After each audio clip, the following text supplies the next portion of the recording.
Bienvenidos a nuestro noticiero ABA Noticias. Mi nombre es Rosy Nava. Comencemos con la primera noticia del día.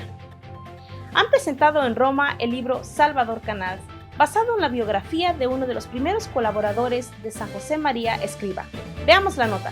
Han presentado en Roma el libro Salvador Canals, una biografía, 1920-1975, la historia de uno de los principales colaboradores de San José María Escrivá en los inicios del Opus Dei. De hecho, fue uno de los primeros miembros de esta institución que salieron de España. Llegó a Roma en 1942 para hacer su tesis sobre derechos de autor en el cine. Se ordenó sacerdote en 1948, trabajó como perito del concilio y fue auditor en la Rota. Vemos el Concilio Vaticano II, en el que fue perito, vemos su papel en el nacimiento y el desarrollo de los institutos seculares, vemos su papel también muy importante en el Tribunal de la Rota, del que fue auditor. Es autor de Ascética Meditada, un libro con consejos de espiritualidad que ha vendido cientos de miles de ejemplares. Vivió años muy intensos hasta el final de su vida en Roma en 1975. Merece la pena leer este libro porque se sigue el pulso de una biografía, de una vida, de una trayectoria humana realmente muy interesante y muy rica. Trabajó con varios santos, por ejemplo, con el Papa Pablo VI, pero también con San José María y el beato Álvaro del Portillo. El autor de esta biografía dice que Salvador Canals es una persona normal, al que cualquier cristiano querría parecerse.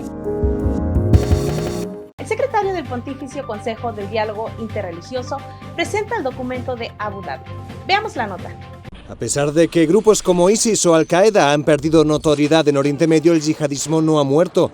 Los atentados en Europa han disminuido, pero en lugares como Sri Lanka todavía están superando el shock de la última masacre terrorista.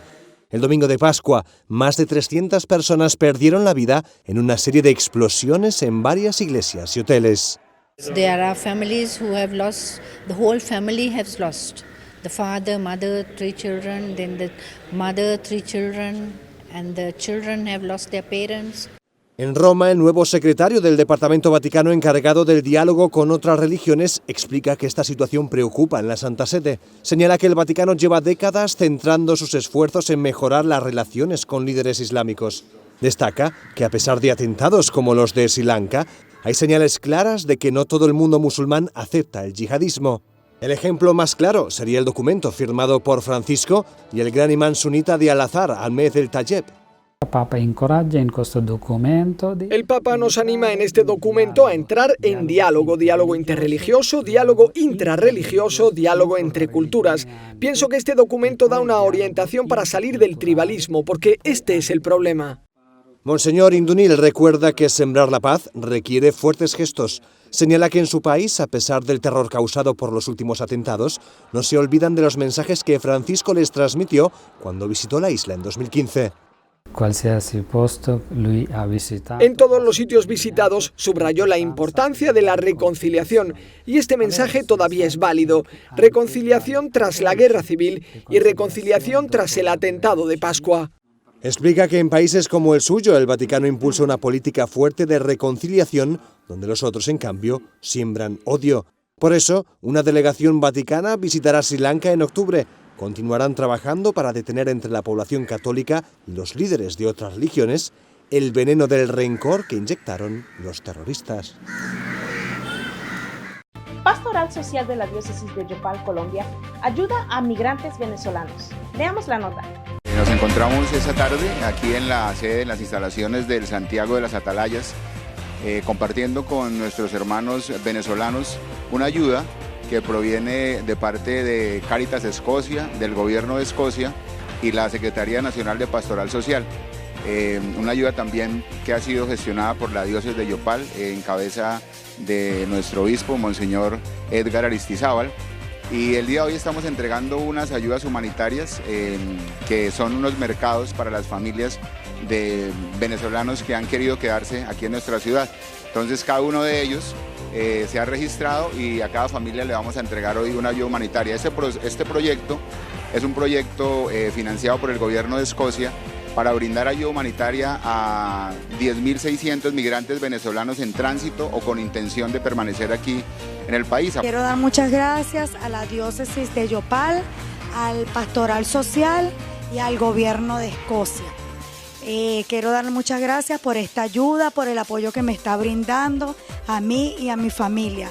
Verdaderamente que es una gran misión la que están haciendo. Aparte de esta ayuda, también se están brindando unas ayudas alimenticias representadas en unas meriendas que entregamos todos los días a los hermanos que van en tránsito, que van pasando acá por nuestra ciudad. Tenemos también la posibilidad de brindarle unos kits de aseo y un hospedaje. Se realizó también la adecuación de un albergue temporal para que ellos tengan la posibilidad de descansar un ratico. Agradecemos a Dios primeramente y a todas las personas que han hecho posible que este proyecto se lleve a cabo.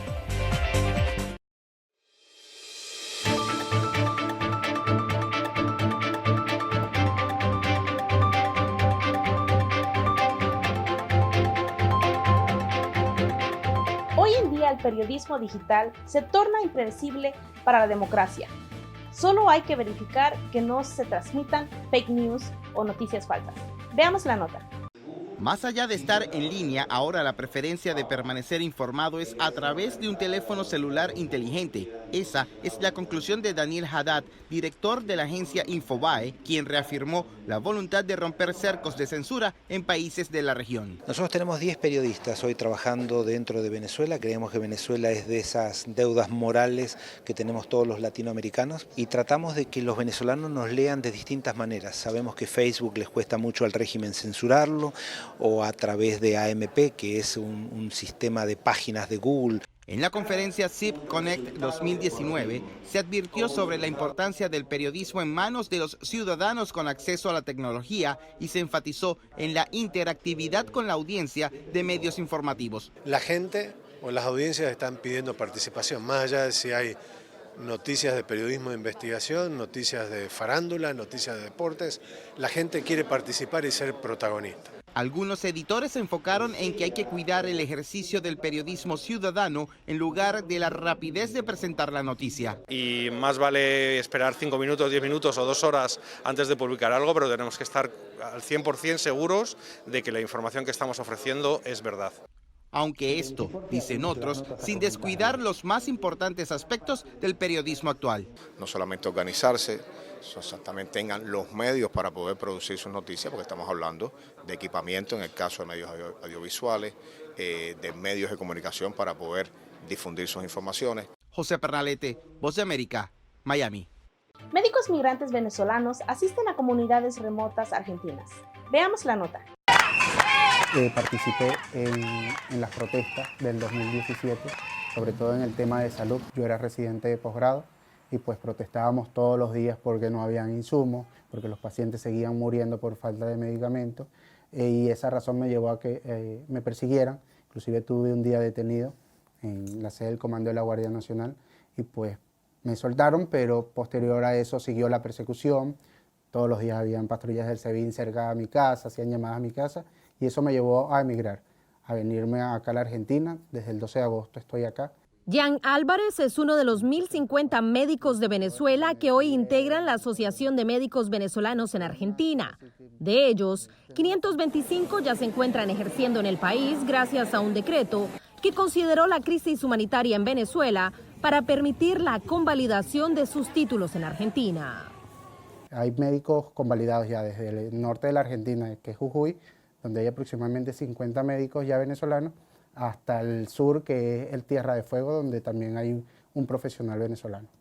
Entre 2009 y 2018 se radicaron en Argentina 130.820 venezolanos, pero de ese total casi un 54% llegó en 2018 según datos de la Dirección Nacional de Migraciones. La mayoría elige vivir aquí en la ciudad de Buenos Aires, la capital de Argentina, y en menor número en las provincias. Sin embargo, para los médicos venezolanos, el mayor número de oportunidades laborales se presentan en áreas rurales. Tenemos casos de médicos que han ido a localidades totalmente rurales donde nunca habían tenido un médico en la localidad de forma permanente. El presidente Juan Guaidó incorpora a Venezuela al Tratado Internacional de Asistencia. Veamos la nota. 6 meses han transcurrido desde que Juan Guaidó juró como presidente interino autoproclamado de Venezuela. El líder opositor aprovechó esta oportunidad para dar un paso más en su lucha para acabar con el régimen de Nicolás Maduro. La Asamblea Nacional celebró este martes en Caracas una sesión extraordinaria donde realizó un balance del último medio año y anunció la incorporación de Venezuela al Tratado Interamericano de Asistencia Recíproca, el TIAR. Hoy, a través de una moción de urgencia que hago, por favor, inmediatamente para que la votemos todos nuestros diputados, pido entonces que se apruebe en segunda discusión la ley de reincorporación al Tratado Internacional de Asistencia Recíproca. Guaidó también dijo que este paso permitirá establecer alianzas internacionales para defender al pueblo y la soberanía venezolana, sin mencionar explícitamente una intervención extranjera. La reunión de la Asamblea Nacional se llevó a cabo justamente luego de que un corte de luz de casi 10 horas afectara a 16 de los 23 estados venezolanos. El gobierno de Nicolás Maduro lo atribuye a un sabotaje del imperialismo, mientras que la oposición habla de la ineficiencia del régimen para poder abastecer al país de energía eléctrica. Las expectativas de la población son muy dispares y polarizan al país. Guaidó, la oposición está debilitada políticamente. En estos 6 meses, Guaidó lo que ha hecho es poner el país en conflicto y poner el país peor. Es lo que le digo, él quiere hacer las cosas por la vía democrática, pero no ha podido. No esperar, aquí tiene que haber acción internacional ya. Se espera que las conversaciones iniciadas en Oslo y que continúan en Barbados logren una solución política a la grave crisis. Los encuentros se llevan a puerta cerrada bajo la mediación de Noruega. La nueva comandante en jefe de las Fuerzas Armadas alemanas es la señora Kramp-Karrenbauer. Veamos la nota. Tras jurar su cargo, Annegret Kramp-Karrenbauer, conocida como AKK, queda a cargo de unos 180.000 soldados alemanes. Desde hoy, es la nueva ministra de Defensa de Alemania. Cumpliré diligentemente con mis deberes y seré justa con todos, con la ayuda de Dios. Kramp-Karrenbauer ha exigido respeto por los soldados y prometido un mayor presupuesto. Su objetivo es poder contar con un 2% del PIB alemán. Estoy luchando por conseguir el 2% del gobierno alemán, una meta que concuerda con lo acordado con nuestros aliados y a la cual me aferro. Annegret Kramp-Karrenbauer es señalada como la delfín de Angela Merkel. Desde hace tiempo se especula con que será la sucesora de Merkel y muy probablemente la próxima canciller de Alemania. Ya preside el partido de Merkel, la CDU. Hasta ahora mantuvo que no deseaba un cargo ministerial. La oposición en Alemania critica que su designación responde a un paso estratégico en su carrera por el poder. El Ministerio de Defensa será un trampolín hacia la Cancillería. Señora Kramp-Karrenbauer, ¿quiere usted sacar provecho del Ministerio de Defensa? ¿No quería dedicarse por completo a su partido, la CDU? AKK comparte ahora la jefatura de su partido con el cargo de ministra de Defensa, dos puestos bastante demandantes. Annegret Kramp-Karrenbauer ha asumido grandes responsabilidades. Elliot Abrahams indica que tiene vías de comunicación para hablar directamente con los militares venezolanos.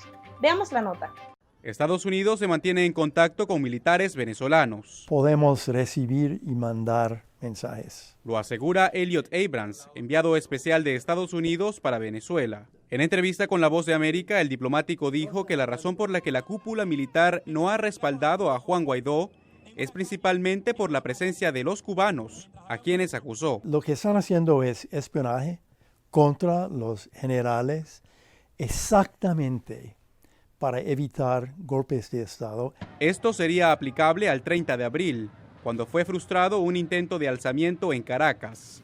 Estados Unidos indicó en esa oportunidad que el fracaso se debió a la influencia rusa en el gobierno en disputa de Nicolás Maduro, aunque desde el Palacio de Miraflores minimizaron el incidente. Que yo me iba para Cuba y que los rusos me bajaron a empujones del avión.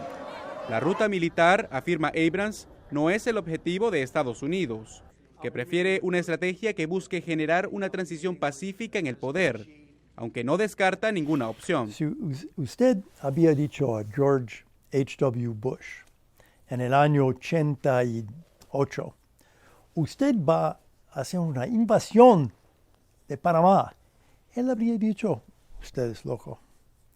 Bueno, se pasó.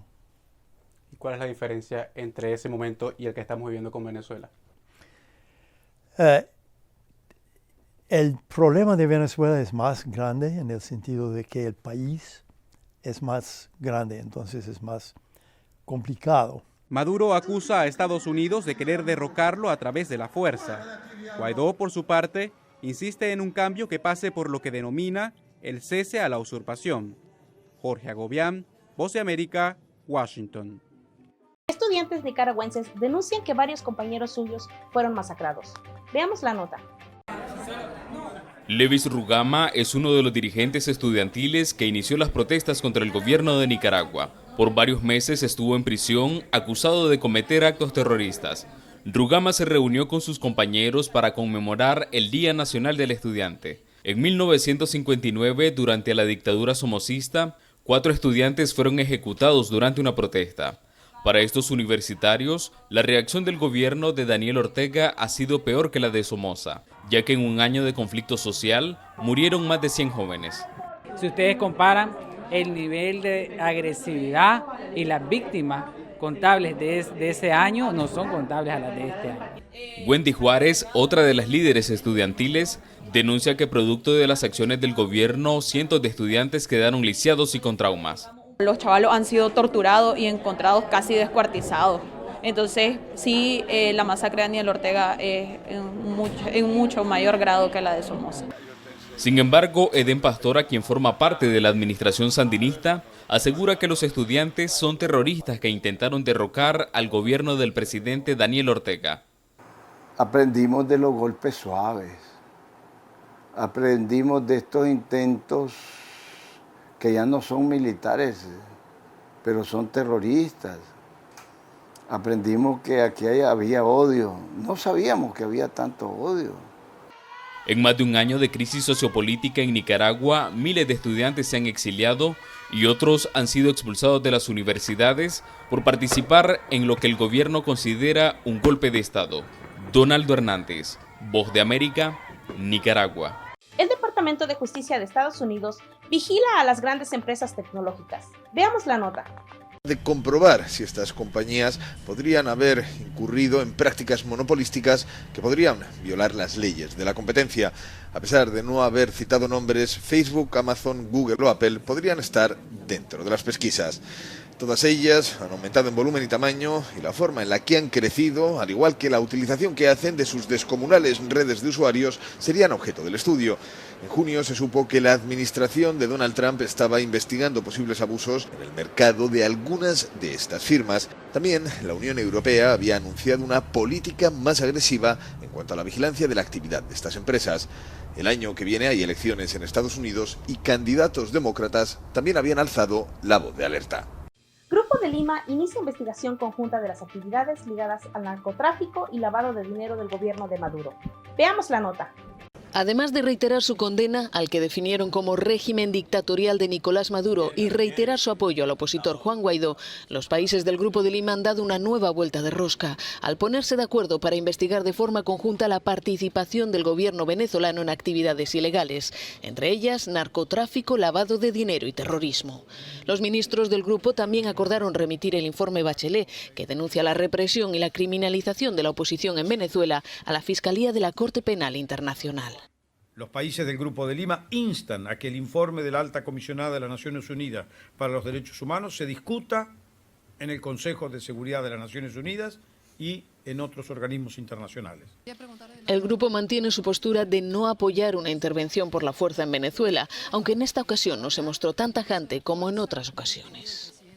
En este momento todos estamos comprometidos con alcanzar una solución por la vía pacífica. Siempre el uso de la fuerza será un recurso que quedará para el momento que correspondiere. En Buenos Aires, donde tuvo lugar la cumbre, manifestantes se concentraron para expresar su rechazo al grupo y su apoyo al gobierno venezolano. El encuentro coincidió con el ultimátum de...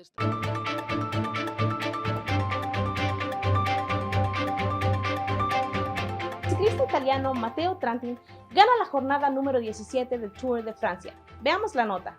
He sufrido como un perro, pero ha valido la pena. Son palabras del italiano Matteo Trentin, ganador de la 17ª etapa del Tour de Francia en Gap. Trentin, campeón de Europa en ruta, cruzó la meta con 36 segundos de ventaja sobre el danés Kasper Asgreen, logrando su tercera victoria en un Tour. Lo hizo al imponerse en el término de una larga escapada de más de 30 corredores. El francés Julian Alaphilippe mantiene el liderato en la clasificación general, que no ha sufrido cambios en los primeros puestos. A falta de 4 etapas para llegar a los Campos Elíseos, las cosas están al rojo vivo. Y este jueves el Tour llega a los Alpes. La 18ª etapa incluye 3 2000 en sus 208 kilómetros de recorrido. Un laboratorio en Londres busca detectar qué compañías mienten sobre los componentes naturales de sus productos. Veamos la nota. El Jardín Botánico Kew de Londres acoge una de las colecciones más vibrantes de la flora mundial.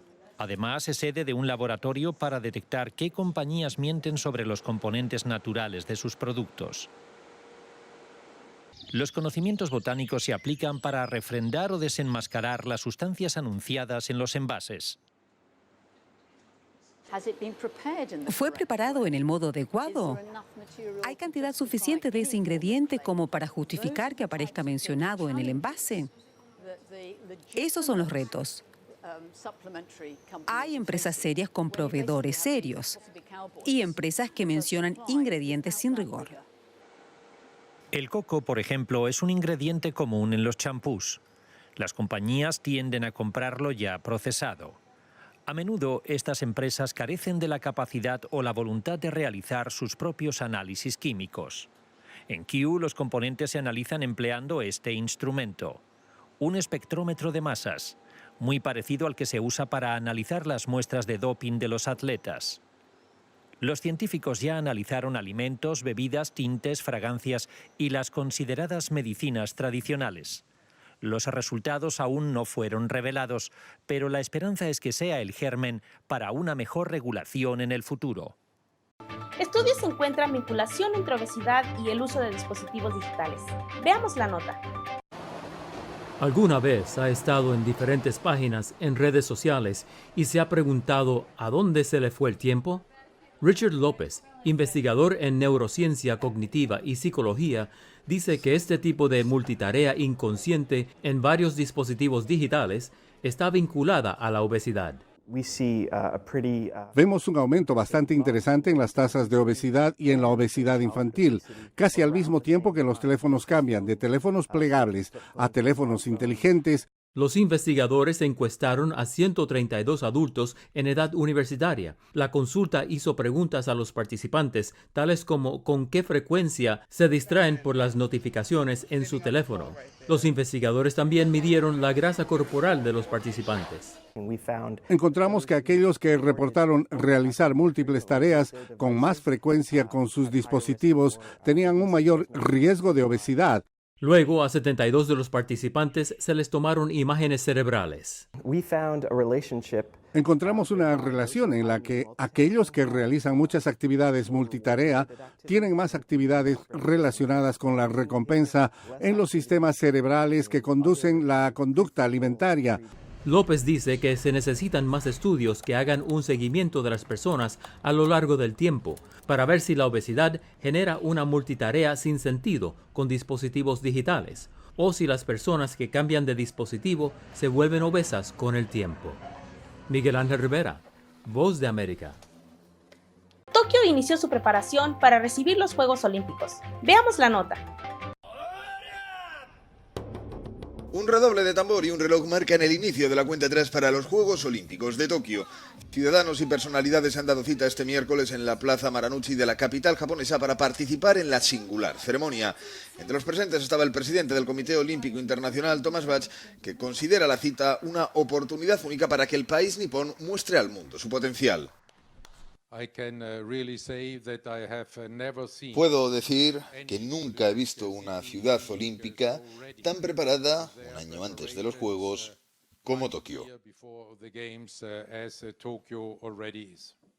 La ceremonia de inauguración está prevista para el 24 de julio de 2020. Ya se han vendido más de 3 millones de entradas y 200.000 personas se han inscrito voluntarias para trabajar. En el evento de este miércoles también se han presentado las medallas fabricadas con materiales reciclados procedentes de más de 6 millones de dispositivos electrónicos. Muchas gracias por su sintonía. Les invitamos a seguirnos en nuestras redes sociales. Recuerden que nos encontramos en Roku y Amazon Fire. Hasta pronto y Dios los bendiga.